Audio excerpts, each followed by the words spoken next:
All right, back to work on the Jayco here. Got the mattress platform pulled out. Pretty simple there. 5 screws that side, 5 screws that side for the hinges.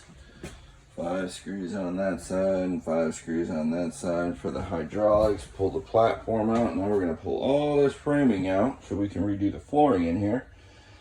And rather than cutting flooring around everything, we're just going to pull it all out, all the way right on back to here. We'll probably leave the side stands in, see how those go.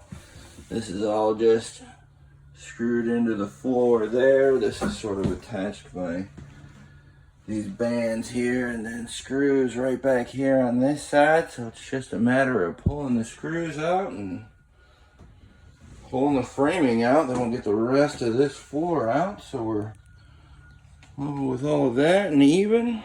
Then we just got to demo the bathroom and ready to start prepping to put things back together.